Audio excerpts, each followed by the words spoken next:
आज के मनन के लिए हम लोग निकालें काफ़ी परिचित एक किताब है, वो भजन संगीता के पहला अध्याय, उसका पहला वचन और दूसरा वचन, Psalm 1:1 and 2।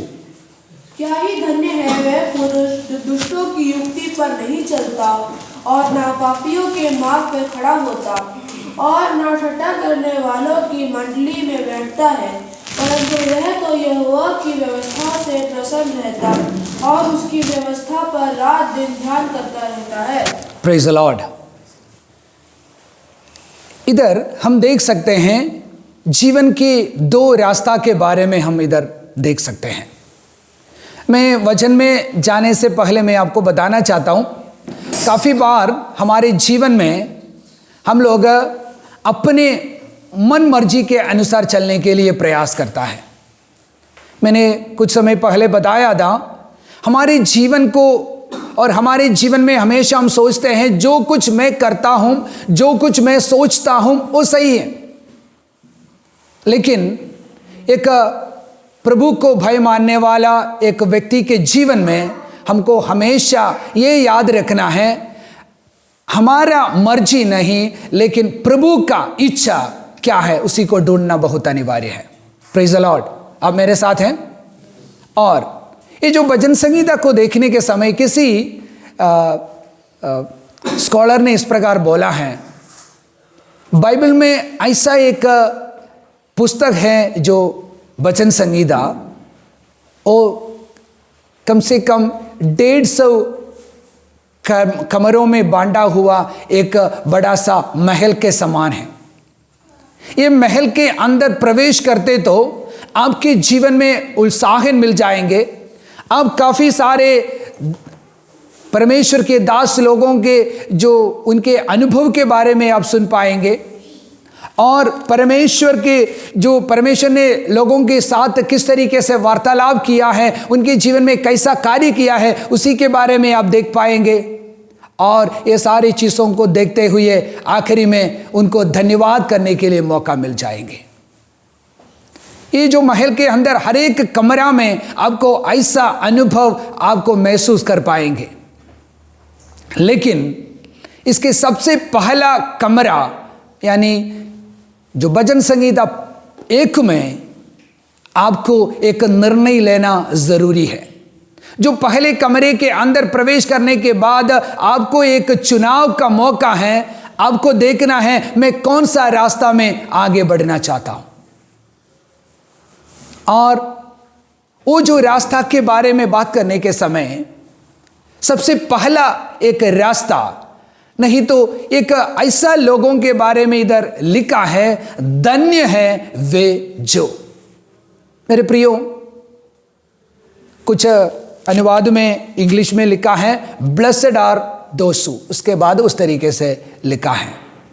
कुछ लोग ब्लेसेड जो शब्द को हिंदी में बताने के समय धन्य जो शब्द इस्तेमाल कर सकते हैं, साथ ही साथ कुछ लोग बोलते हैं भाग्यशाली, जो भाग्यवान, उसी शब्द को ही हम इस्तेमाल करते हैं।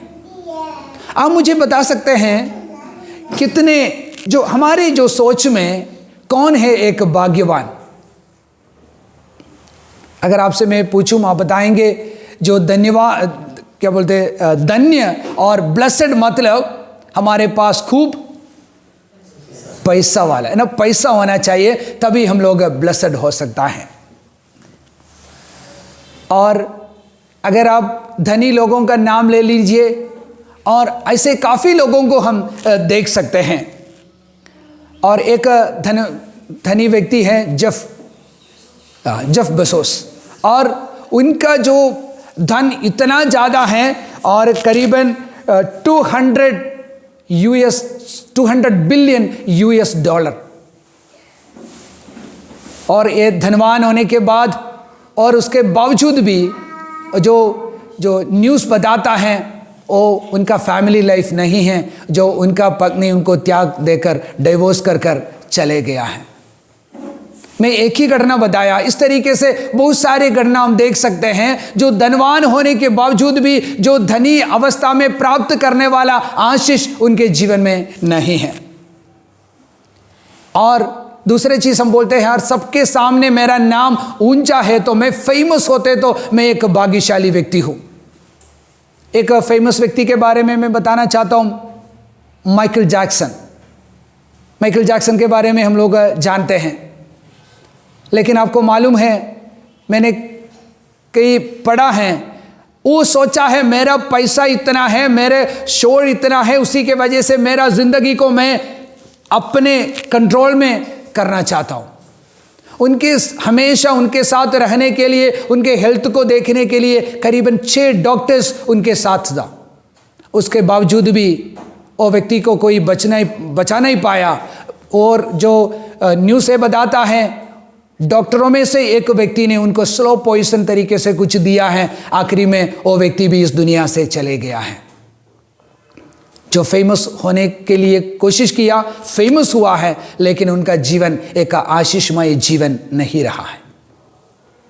और उसके बाद हम एक और व्यक्ति के बारे में मैंने ये देख रहे थे, उनका नाम है एक American singer and fashion designer था। उनका नाम जो क्रिस्टा रोड्रिगेज 38 इयर्स उम्र वाली एक औरत है, और उनको ये जो प्रशस्ति और उन्नति के ऊपर बैठने के समय उनको जो कैंसर हुआ है, और उनके एक जो इंटरव्यू में एक बार ये जो बहन ने इस प्रकार बोला है,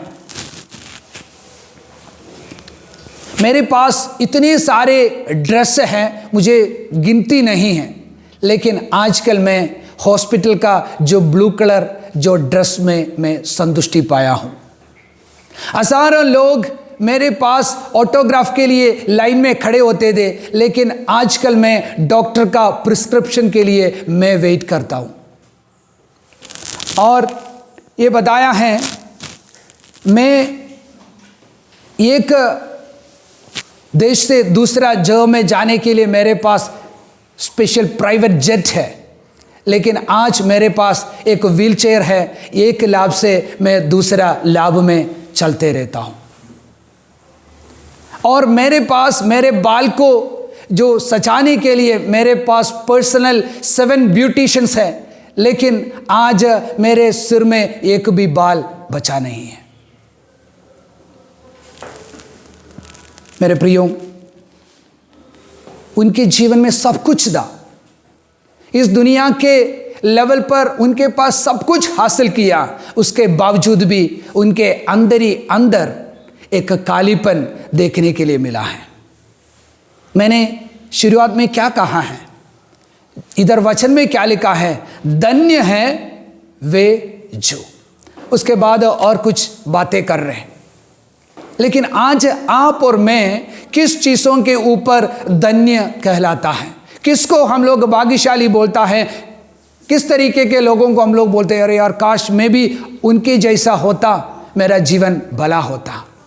लेकिन प्रभु का वचन देखने के समय आपको पता चलेगा सच में एक व्यक्ति किस तरीके से आशीषित पाएंगे।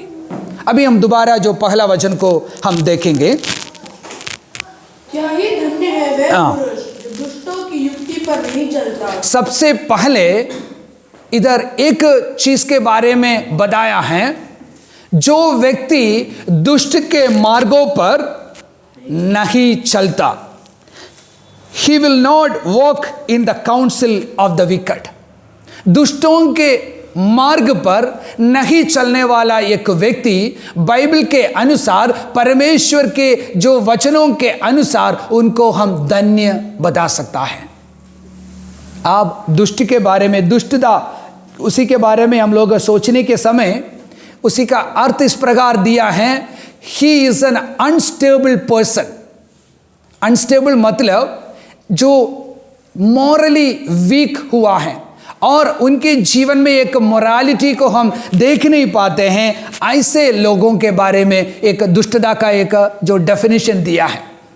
एक ही डेफिनेशन मैं बता रहा हूं, काफी दुष्टता को अलग अलग जो डेफिनेशन आप देख सकते हैं, लेकिन इधर ऐसे लिखा है loose in his morality and also he is loose from God. परमेश्वर के जो बंधन से, परमेश्वर के जो कंपनी से दूर हुआ है और उसके द्वारा उनके जीवन में हर एक लेवल पर, हर एक सोच विचारों में एक इमोरल लाइफ और जेन्युइन नहीं हुआ जीवन हम देख सकते हैं। ऐसा एक व्यक्ति को हम लोग दुष्ट का जो नाम देख सकते हैं। इधर ऐसा लिखा है, जो व्यक्ति ऐसे लोगों के साथ नहीं चलता है, उनके जो काउंसिल के द्वारा, उनके कहने पर नहीं चलने वाला लोग आशीषित पाएंगे। मेरे प्रियो, आप आज के सुबह के समय आपको ये ध्यान रखना और जांचना बहुत ज़रूरी है, आज आप किसके जो वचनों के आधार पर आपका जीवन को आगे बढ़ाते हो। आप सोच लीजिए, आपके पास शायद काफ़ी दोस्त लोग ऐसे होंगे, आपको कुछ न कुछ है ना जो आइडिया देता, भाई आप ये इस तरीके से करके देखो, जीवन मतलब इतना ही है, आप इस तरीके से आपका जीवन को बिता दो। दुनिया में अलग अलग चीज़, अलग अलग माध्यम के द्वारा आपको बहुत कुछ काउंसिल मिल जाते हैं। यूट्यूब खोलते तो आपको कुछ आइडिया मिल जाते हैं, जो मूवी देखते तो आपको और कुछ आइडिया मिल जाते हैं, और दुनिया के जो अलग अलग लोग आपको आइडियाज़ देने के लिए, काउंसिल देने के लिए आपके साथ खड़े होता है।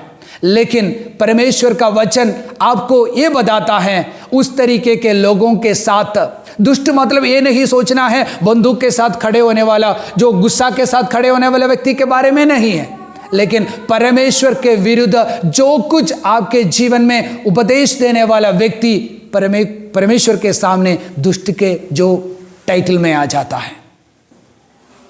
आपके दोस्त के बारे में एक बार जांच करके देखो, आपका दोस्त आपको कौन सा सलाह देता है, परेशानी के समय आपको कौन सा सलाह देता है आपका दोस्त। लेकिन जब आप परमेश्वर के वचन में आने के समय आपको सही रास्ता कौन सा है, उसी चीज को मालूम पड़ेगा। सबसे पहले हम ये देखा है, he will not walk in the council of the wicked. एक और वचन को हम लोग निकालेंगे, भजन संहिता 143 उसका जो 8वां वचन, 143 उसका 8वां वचन। इधर ऐसे लिखा है, अपनी करुणा की बात मुझे शीघ्र सुना, क्योंकि मैंने तुझी पर भरोसा रखा है। जिस मार्ग से मुझे चलना है वो मुझको बता दे। मेरे प्रियो, अभी हम देखा है, जो व्यक्ति दुष्ट के काउंसिल के अनुसार नहीं चलता, लेकिन परमेश्वर से ये जो काउंसिल के लिए पूछता है। इधर ये जो भजन संहिता लिखने वाला बताता है, दाऊद बताता है, परमेश्वर मुझे दुष्ट के मार्गों पर नहीं चलना, लेकिन मुझे बता दे कौन सा मार्ग में मैं आगे बढ़ूंगा। आपके जीवन को आगे बढ़ने के लिए चाहते तो परमेश्वर से ऐसा एक प्रार्थना करना, ऐसा एक विनती करना अनिवार्य है। प्रभु जी, मुझे मालूम नहीं है मेरा रास्ता आगे मैं कैसे लेके जाऊं, मेरे पास बहुत सारे उपाय हैं, लेकिन मैं आपके वचनों के अनुसार चलना चाहता हूं। इस दुनिया के अनुसार एक भाग्यशाली बनकर जीने के लिए नहीं, लेकिन आपके नज़रों में एक धन्य होते हुए आगे बढ़ना मैं चाहता हूं। इसलिए सबसे पहले क्या बोला है, जो दुष्ट के मार्गों पर नहीं चलना चाहिए। जो सेकंड जो पॉइंट को हम देखेंगे, जो उसका जो पहला वचन का जो सेकंड पार्ट पर लीजिए, और ना पापियों के मार्ग में खड़ा होता। इधर ऐसे लिखा है, पापियों के मार्ग में खड़ा होता है। जो सबसे पहले व्यक्ति कैसा था, ऐसे व्यक्ति है दुष्ट के काउंसिल को, युक्ति पर नहीं चलना। अब सोच लीजिए, आप एक रास्ता में जा रहे, जो चलना मतलब है ना, उसी रास्ता को आप लोग पकड़ लिया है, और रास्ता में जाने के समय ऐसे कुछ लोगों को देखा है, पापियों को आप देखा है, जो पापी मनुष्य। उधर जाकर क्या किया है, वो चलने वाला व्यक्ति थोड़ा समय जाकर खड़े हो गया है। अगर आप गलत रास्ता में चलते तो जो गलत लोगों को मिलेंगे, आप उधर थोड़ी समय खड़े होने के लिए आपके अंदर ही अंदर से जो मन बताएंगे। ये जो पापी मनुष्य के बारे में लिखा है, जो ओरिजिनल मीनिंग क्या है, उसका जो मीनिंग मिसिंग द मार्क, जो लक्ष्य को खोया हुआ लोगों को आपके मार्ग में आपको मिल पाएंगे। समझ में आ रहा है? मैं एक उदाहरण देना चाहता हूं। आप सिटी जा रहे हो, रास्ता में एक व्यक्ति को मिला है, वो व्यक्ति खड़े हो रहे, भाई आप कहाँ जा रहे हो? मुझे कहीं जाने की जरूरत नहीं, मैं तो है ना, अगर आपके साथ आना चाहते हो मैं आ सकता हूँ। इस तरीके से कोई जाने के लिए उनको पास कुछ मौका नहीं है, वो कहीं भी जाने के लिए तैयार है, उनके पास कुछ लक्ष्य नहीं है। अब ऐसे वाला व्यक्ति के साथ थोड़ा समय खड़े होकर बातचीत करते तो ऑटोमेटिकली आपका मन भी लगे, ठीक है यार, तो ये व्यक्ति तो कुछ नहीं कर रहे क्योंकि ये मेरा दोस्त है, उनके पास कुछ लक्ष्य नहीं है। ऑटोमेटिकली वो अवस्था हमारे जीवन में भी आने का चांसेस है। इसलिए क्या करना है, हमारा जीवन ऐसे रास्ता में जाने के लिए मौका नहीं देना, ऐसे लोगों के साथ खड़े होने के लिए मौका नहीं देना है। If you are continuing in that situation, you will not able to come out from that situation. इधर ऐसा लिखा है, पापियों के बारे में लिखा है, जो मिसिंग द मार्क, लक्ष्य को खोया हुआ लोगों के बारे में इधर हम देख सकते हैं। मेरे प्रियो, जो लोग यीशु मसीह को ग्रहण किया है, जो लोग यीशु मसीह के रास्ता पे चलते हो, मैं आपके लिए बताना चाहता हूं, आप भी ऐसा एक व्यक्ति था जो पाप के वजह से आपका लक्ष्य को खोया हुआ व्यक्ति था, लेकिन प्रभु ने एक नया लक्ष्य आपके जीवन में दिया है। इसलिए जो लोग यीशु मसीह को ग्रहण किया और उसी रास्ता में चलने वाले लोगों को मैं बताना चाहता हूं, आप पापियों के मार्ग में खड़े होना आपके लिए अनुमति नहीं है। अगर आप पापियों के साथ संग रहते हुए उधर खड़े होते तो कभी भी आपके जीवन में एक आशीषमय जीवन आपके जीवन में नहीं आएंगे। इसलिए मैंने दो चीज बोला है। सबसे पहले, दुष्ट के मार्गों पर नहीं चलना, पापियों के संग नहीं खड़े होना है। मेरे प्रियो, आप ये वचन सुनने के समय याद रखना और आपके मन को जांच लो, मैं ऐसा एक पापी मनुष्य है, अगर पाप मेरे जीवन में है, अगर मैं प्रभु की इच्छा के अनुसार नहीं चल रहे, इस दुनिया के जो इच्छाओं के अनुसार चलते हुए मेरे जीवन में जो एक लक्ष्य अभी तक सेट नहीं किया है, जो लक्ष्य के बारे में जानता भी नहीं है, ऐसा है तो आज एक नया लक्ष्य दिलाने के लिए यीशु मसीह का ताकत पर्याप्त है। हालेलुया। यीशु मसीह एक नया लक्ष्य देने के लिए परमेश्वर उनका पुत्र यीशु मसीह को हमारे लिए भेजा है, और आनंद जीवन का उसी लक्ष्य में ले जाने के लिए प्रभु यीशु मसीह उनका जीवन, उनका खून हमारे लिए दिया है। इसलिए जो दुष्ट के मार्गों में चलना, पापियों के मार्ग में उनके संग खड़े होना आपका काम नहीं है। अगर किसी भी कारण वजह से आप ऐसे लोगों के साथ संग में रहते तो आज उसी से एक छुटकारा पाने के लिए प्रयास कर लीजिए। मैं आपको बताना चाहता हूं, बहुत ईजी है।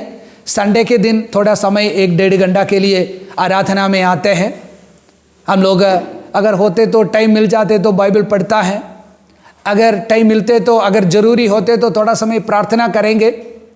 लेकिन जो पुराना संगति में, पुराना चाल चलन में, पुराना लोगों के साथ दोस्ती बनकर आगे चलते तो प्रभु आपको कभी भी धन्य लोग नहीं बुलाएंगे।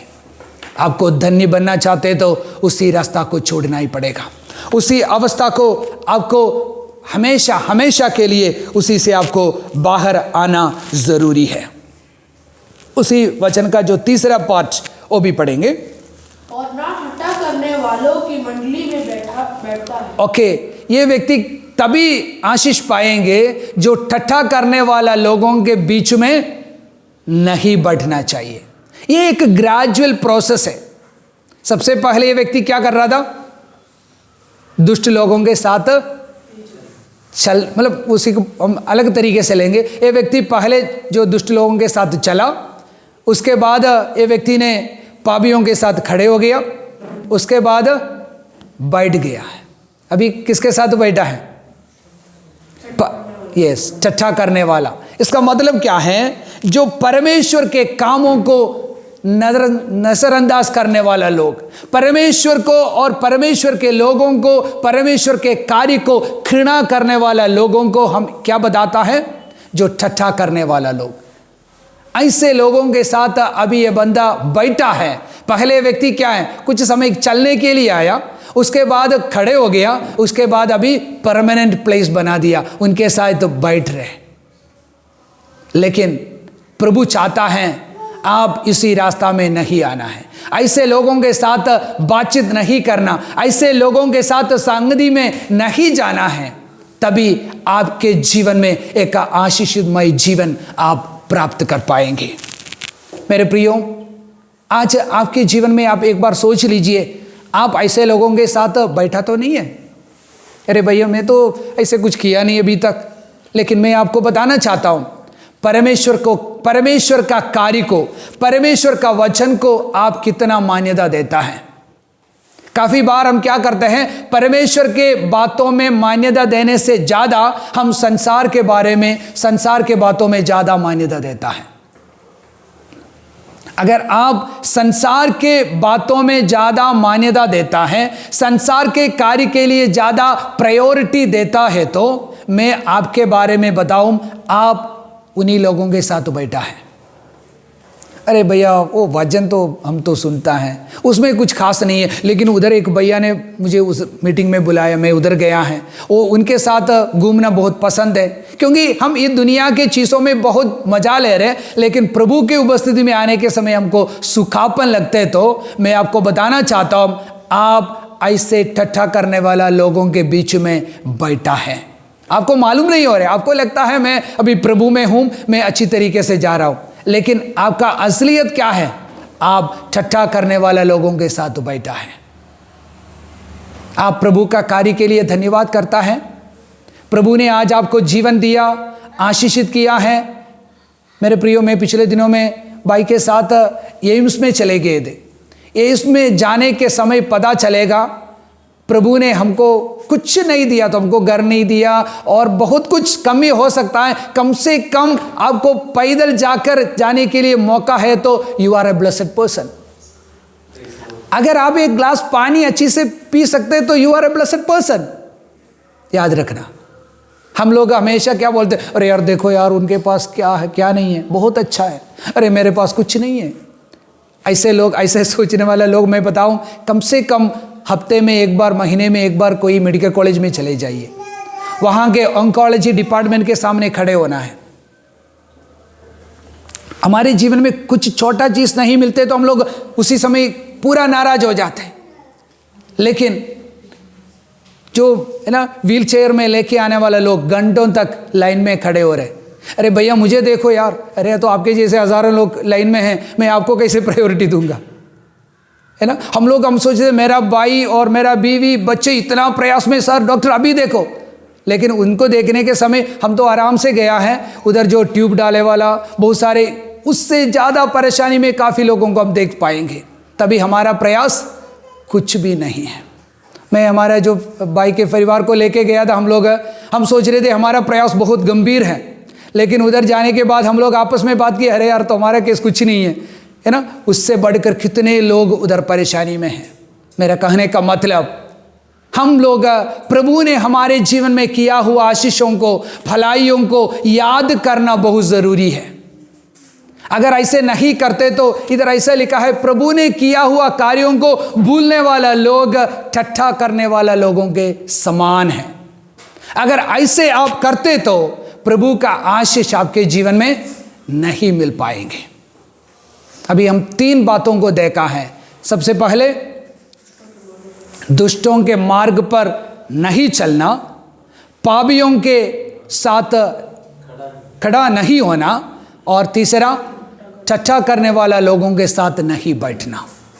ये चीज़ आपके जीवन में नहीं करना, तभी आपके जीवन में प्रभु का आशीष आप देख पाएंगे। लेकिन ये 3 चीज़ नहीं करना, उधर छोड़ा नहीं, लेकिन दूसरा वचन में हम लोग आएंगे। दूसरा वचन क्या लिखा है? परंतु वह तो यहोवा की व्यवस्था से प्रसन्न रहता। ओके, इधर ऐसे लिखा है, परंतु वो व्यक्ति, उनका प्रसन्नता कहाँ से मिलेगा? परमेश्वर का वचन से। जो परमेश्वर का वचन को हर दिन पढ़ना और हर दिन पालन करने वाला लोगों के जीवन में एक आशीषमय अवस्था आप देख पाएंगे। मेरे प्रियो, एक स्कॉलर ने इस प्रकार बोला है, परमेश्वर ने और कुछ शॉर्टकट नहीं रखा है, एक ही रास्ता है परमेश्वर आपके जीवन में आशीष देने के लिए। इन वचनों को मानना है, इन वचनों को पालन करना ही एक ही रास्ता है आपके जीवन को सुधारने के लिए। If you want to become a blessed person, there is no other shortcut, just follow this word of God. Hallelujah. आपके जीवन में जब आप परमेश्वर का वचन को फॉलो करोगे, तभी आपके जीवन में प्रभु कहेगा, बेटा बेटी आप कौन सा रास्ता में जाना है, कौन सा हर परिस्थिति में कौन सा निर्णय लेना है, प्रभु आपको समझाएंगे मेरे प्रियो।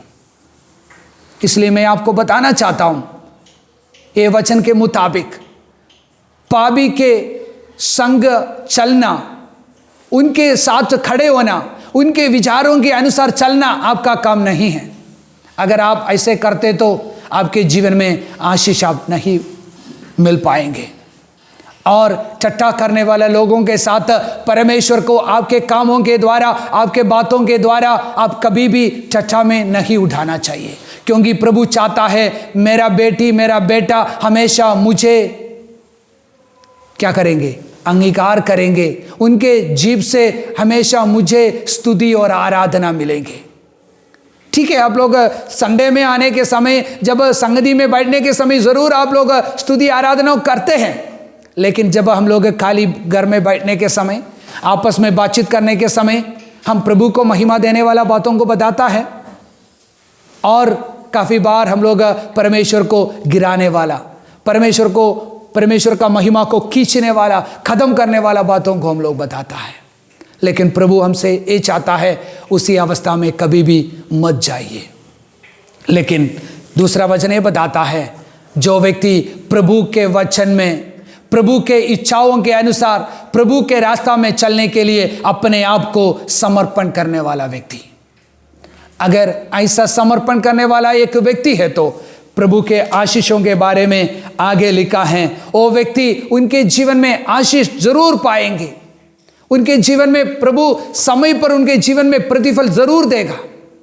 आपको लगते होंगे, अरे यार मैं प्रभु के पीछे चल रहा हूँ, प्रभु के वचनों के अनुसार चलने के लिए मैं इच्छा रखा है, लेकिन मेरे जीवन में अभी तक कुछ आशीष मिला नहीं है। मैं आपको बताना चाहता हूँ, वेट एंड सी। प्रभु आपके जीवन में करने वाला आशीषों को आने वाले दिनों में आप खुद महसूस कर पाएंगे। हालेलुया।